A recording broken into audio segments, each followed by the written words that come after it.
He arrived in the city with $20 and one suitcase. 20 years later, his name was on the tallest building. Mateo Herrera arrived in the city at 19 years old with $20 in his pocket, one brown suitcase with a broken clasp, and a paper address folded so many times it had become soft at the edges. The bus station smelled of diesel fuel, wet concrete, and burnt coffee. People moved fast around him, shoulders forward, eyes elsewhere, as if everyone already knew where they were going and had no time to notice a thin young man standing beside Platform 12 in a cheap gray suit that had belonged to his father. The suit was half a size too large in the shoulders and too short in the sleeves. His mother had pressed it the night before he left, running the iron slowly over the fabric as if neat lines could protect him from what waited in the city. "Don't wear it every day," she had said. "It's the only one I have." "Then wear it only when you need to be taken seriously." At the station, Mateo looked serious enough. He also looked tired, frightened, and poor, though he would not have used that word for himself. Poor was how city people described men like his father. Back home in the little farming town of San Rosario, people simply said life was hard and kept working. He checked the folded address again. Mrs. Clara Bennett, 142 Willow Street room and back. Clara Bennett had once been neighbors with Mateo's aunt before his aunt married and moved north. According to the last letter his mother received, Clara rented a small room to decent boys who don't drink and pay on time. Mateo did not drink. Paying on time remained uncertain. He stepped out into the gray morning and saw the city properly for the first time. Glass towers cut into the sky. Streetcars groaned around corners. Men in dark coats spoke into telephones as they walked. Women in heels crossed avenues without looking at traffic. Somewhere above him, steel clanged against steel. The city sounded like it was building itself while he stood there watching. He put the suitcase down for a moment and counted his money again, not because he had forgotten the number, but because looking at it kept him honest. 2 $10 bills, that was all. $20 between him and hunger, between him and going home, between him and admitting to his mother that he had left the farm for a dream he couldn't yet explain. San Rosario had given him almost no way to stay. His father had died the year before, a quiet death after years of lungs damaged by dust, weather, and the chemicals he never complained about using. The land they rented was never theirs. The harvest had been poor. His younger sisters were still in school. His mother took in mending at night under a lamp that buzzed and flickered. Mateo had spent the last year doing the work of 2 men and still earning the kind of money that disappeared the moment food, medicine, and seed were paid for. He did not come to the city because he hated the farm. He came because he could not bear the look in his mother's face when she added numbers and silence. Willow Street turned out to be farther than he had imagined. He could not afford a taxi, so he walked, stopping twice to ask directions and once to rest his arm because the suitcase handle had worn a blister into his palm. Clara Bennett opened the door with a cigarette between 2 fingers and suspicion already arranged on her face. "You're Teresa's nephew?" "Yes, ma'am, Mateo Herrera." She looked him over, saw the suitcase, the suit, the tired eyes, and stepped aside. "You've got the room for 1 week in advance?" Mateo swallowed. "I have $5 now. I can bring the rest by the end of the week." "That's not 1 week in advance." "I know." Clara kept looking at him. People later said Mateo had always possessed a rare gift for persuasion, but that wasn't true. In those early years, what saved him wasn't charm. It was the kind of clean desperation most older people recognized immediately because they had once worn it themselves. Clara sighed. "If you steal from me, I'll have you thrown into the street." "I won't steal." "If you bring noise, girls, or trouble, you're out." "I understand." "If you don't pay by Friday, I rent the room to somebody else." "Yes, ma'am." She took the $5. The room and back was barely wider than the bed. There was a chair with one uneven leg, a wash basin, a cracked mirror, and a window facing an alley full of trash cans and laundry lines.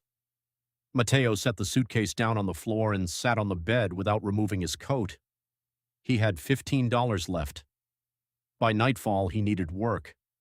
The first 6 places rejected him before noon. A hardware store had no vacancy. A restaurant wanted someone with city references.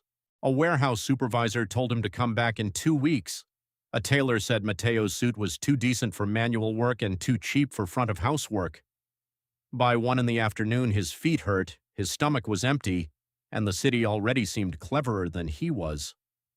At a construction site on Mercer Avenue, he stopped because he saw a sign that said, "Laborers needed." The building was only a skeleton then, steel, scaffolding, noise, and men moving like parts of the same machine. A foreman with rolled sleeves and a red face stood near the gate shouting instructions. Mateo approached him carefully. "Sir, I saw the sign." The foreman glanced at him. "You ever worked construction?" "Yes." "Where?" "Farm buildings, repairs, fences, roofing, concrete patches, not this size." "This isn't a fence." "I can learn." The foreman looked at the suit and laughed. "You planning to carry bricks dressed like a bank clerk?" "It's my best suit." That answer made the foreman stop laughing. "What's your name?" "Mateo Herrera." The foreman spat to one side. "I'm Frank Dolan.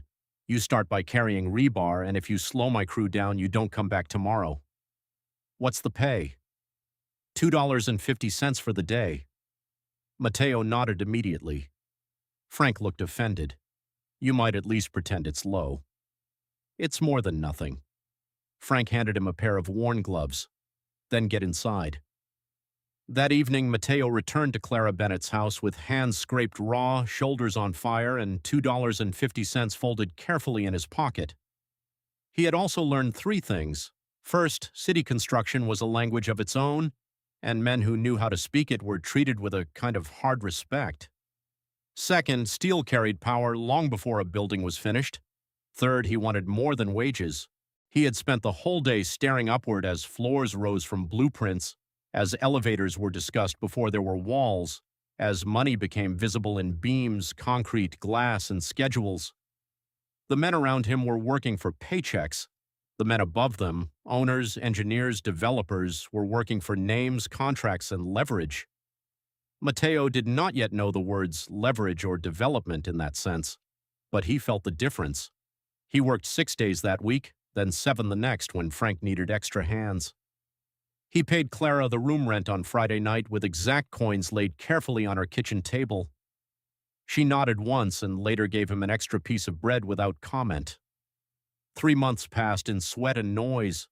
Mateo learned to tie rebar properly, pour clean concrete, read basic site plans upside down over a foreman's shoulder, and tell by the sound of a man's boots whether he belonged to labor, management, or money. He also learned how the city treated invisible people. When rain delayed work, laborers lost pay. When materials arrived late, laborers waited unpaid. When investors toured a site, laborers were told to keep moving and not speak unless spoken to.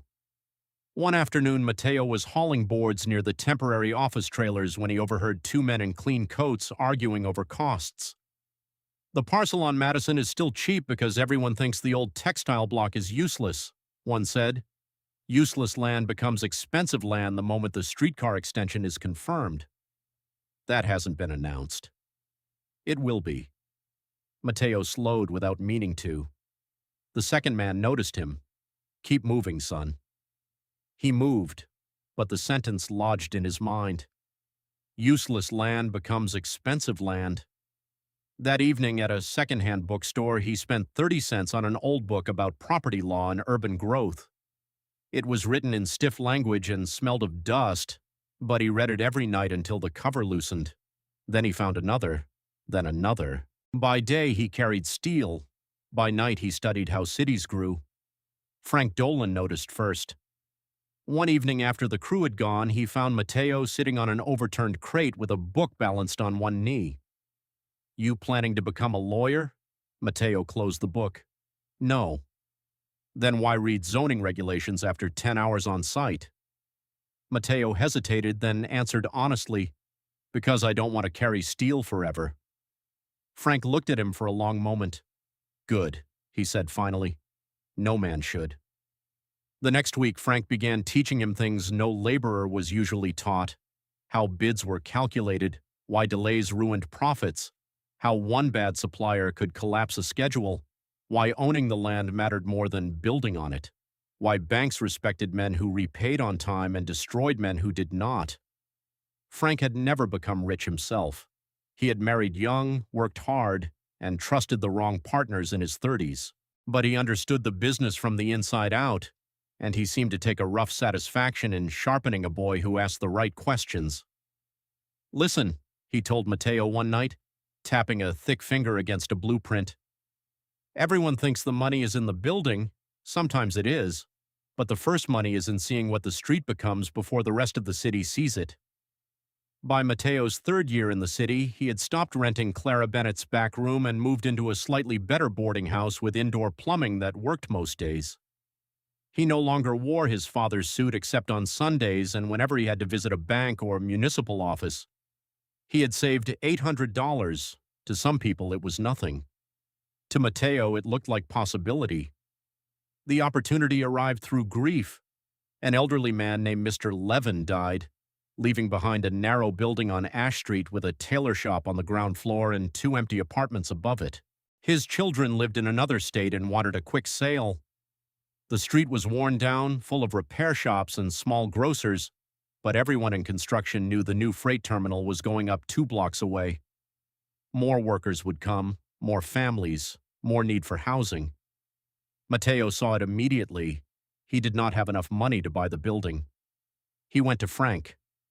Frank laughed into his coffee. "You've got $800. "I know." "The building is priced at $11,000. "I know." "So this conversation is fiction." "Not if I borrow." "From who?" "You." Frank nearly choked. "You think I've got 11,000 sitting around?" "No, I think you know men who trust your judgment." Frank stared at him, then rubbed one hand over his face. "You little devil." It took 6 weeks, 3 humiliating meetings, and 1 near disaster, but Matteo pieced the money together. A small bank gave him a loan after Frank guaranteed part of it. Clara Bennett lent him $200 from a tin box she kept hidden in her pantry. "I'm not generous," she told him.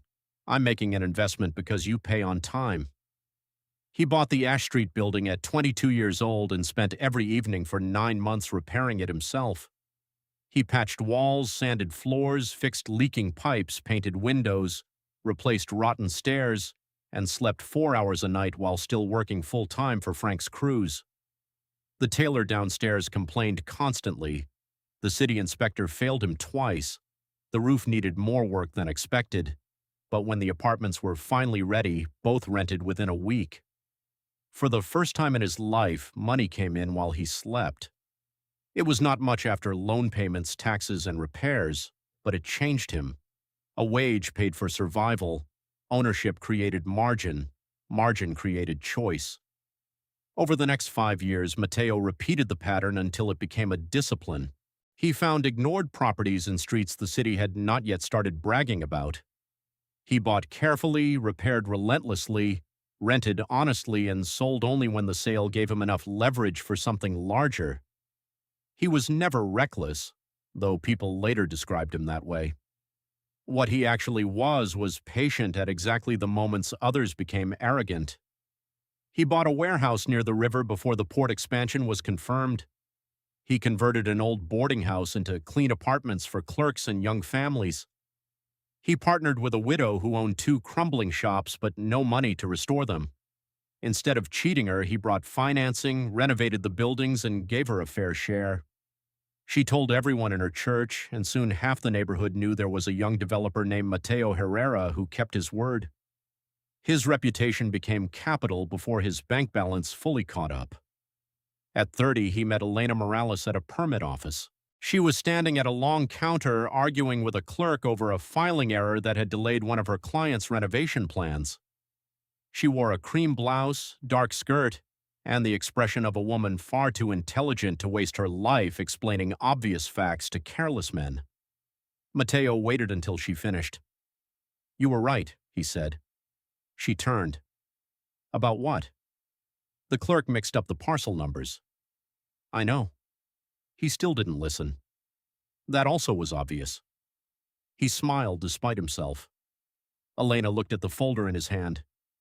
You're here for permits? Yes. You filed the drainage revision incorrectly. Matteo looked down. What?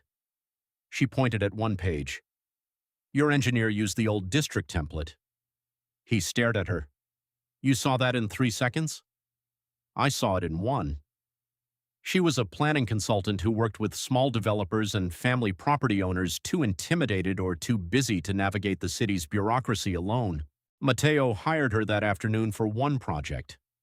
Within a year, he had found excuses to hire her for all of them.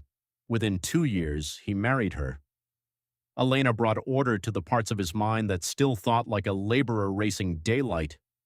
She taught him how city committees thought, how politicians disguised their interests, how to read not only a property line but the ambitions surrounding it. She also refused to flatter him. When he spoke too grandly, she cut him back to size. When he became cautious to the point of fear, she reminded him where he had started. By the time he was 36, Matteo owned enough property that newspapers began calling him a rising real estate force. He disliked the phrase. It made his life sound cleaner than it had been.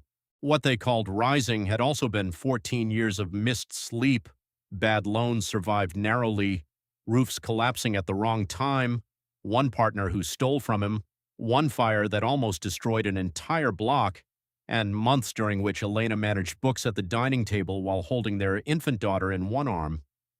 Success did not come upward in a straight line. It came in stubborn little climbs, followed by slips, then another climb.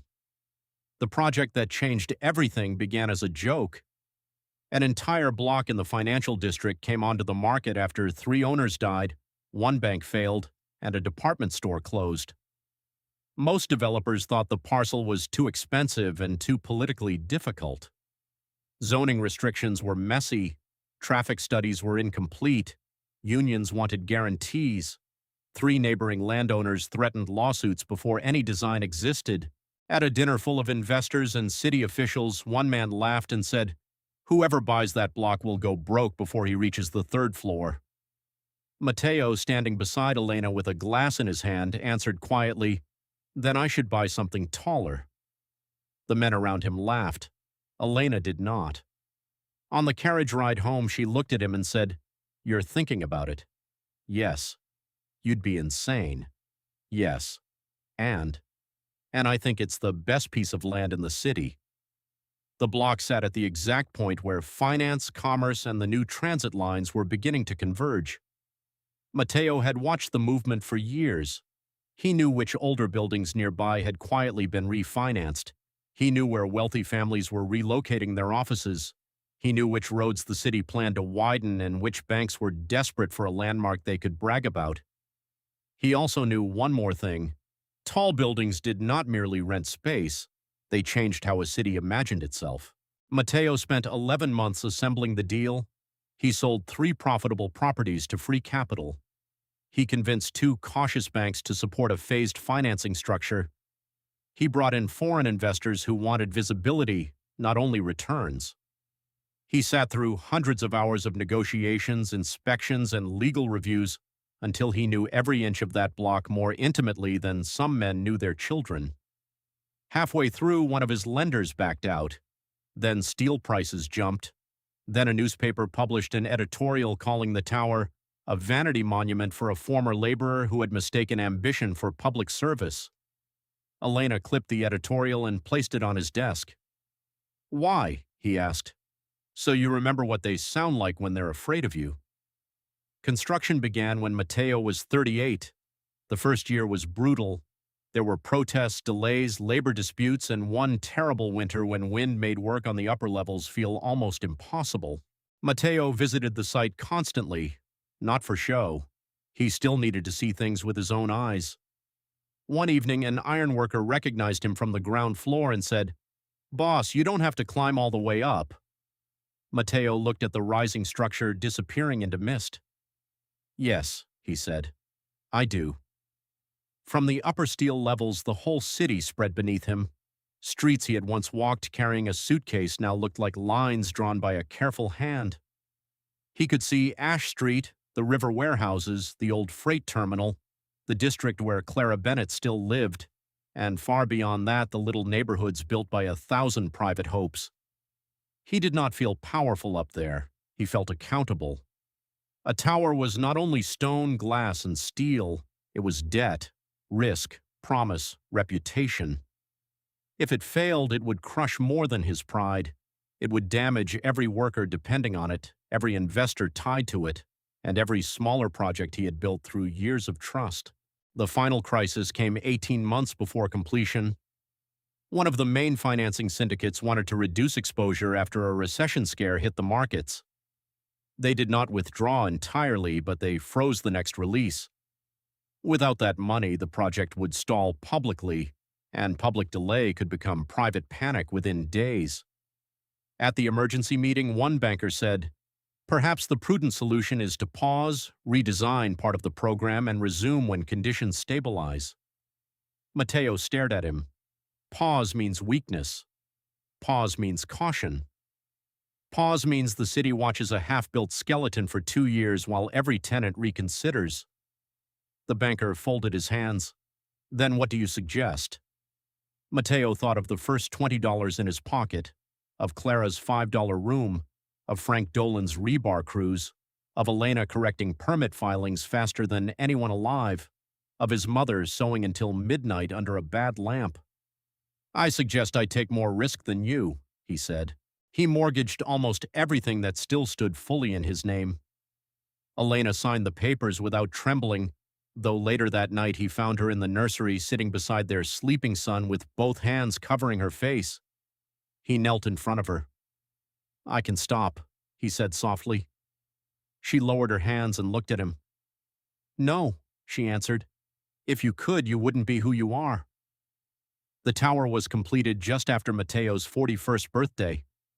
Glass caught the morning light in long blue planes. The lobby held marble from 3 countries, bronze doors, and a ceiling so high people automatically lowered their voices when they entered. Law firms leased the top floors before opening. A bank took naming rights for the financial wing. International companies competed for offices because the city's tallest building had already become the building everyone wanted to be seen in. During the opening ceremony, officials gave speeches about progress, vision, and the future. A reporter asked Matteo how it felt to have his name placed on the tallest building in the city. Only then did he look up properly at the polished letters over the entrance, Herrera Tower. For a moment, the noise around him disappeared. He thought of his father's suit, of the blister from the suitcase handle, of 2 $10 bills, of Clara Bennett's suspicion, of Frank's gloves, of the smell of wet concrete on his first day, of land dismissed as useless, of Elena standing at a permit counter, impatient and brilliant. 20 years had passed. The reporter repeated the question. Matteo answered more quietly than anyone expected.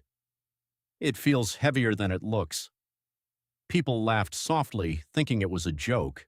It was not. The building made him richer than he had ever imagined possible.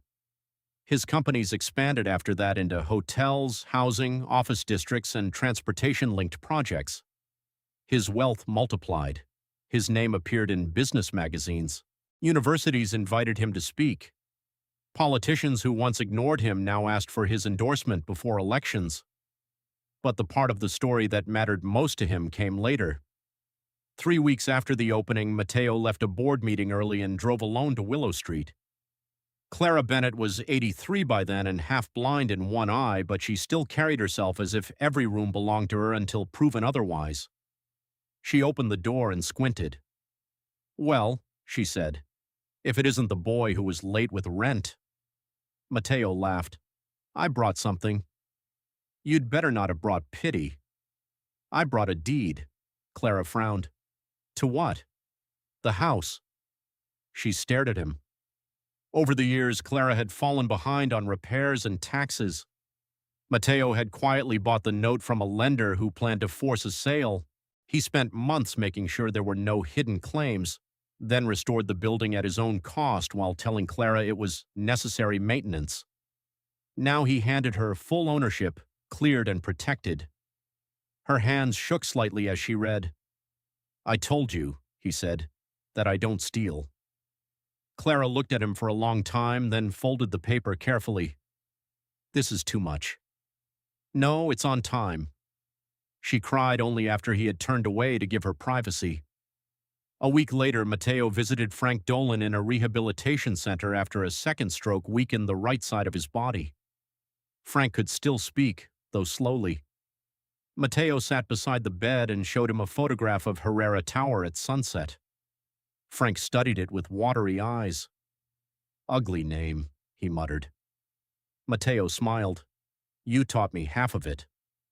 Frank closed his eyes for a moment, tired already. "You listened," he said. That was the closest thing to praise Frank had ever offered. Matteo's mother came to the tower only once. The city still made her nervous. She stood in the lobby wearing a dark dress and sensible shoes, looking upward with her hands folded over her purse. "It's too grand," she whispered. "Do you dislike it?" "No," she said. "I just remember when you had one suitcase." He took her to the top floor.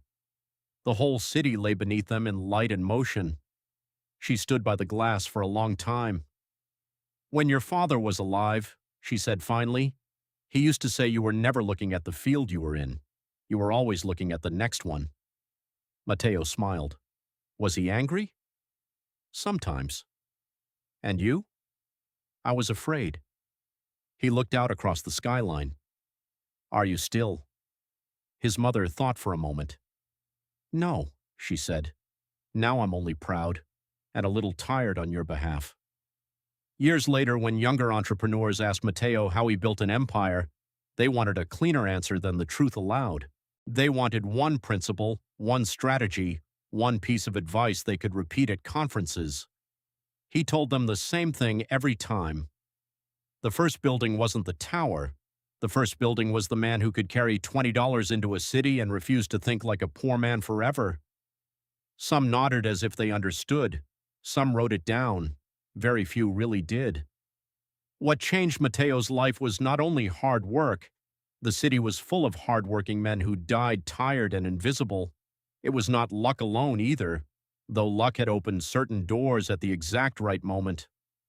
What changed him was the moment he understood that wages rewarded effort, but ownership rewarded vision, and vision, unlike money, could begin before anyone took you seriously. He had arrived in the city with $20 and one suitcase. 20 years later, his name was on the tallest building. But if you asked him which moment truly made him rich, he would not mention the tower, the banks, or the headlines. He would mention a narrow room and back, a $5 rent, and the evening he first realized that the city was not a monster made by other men. It was a thing being built every day, and one day, if he was brave enough and patient enough, he intended to help decide what rose next.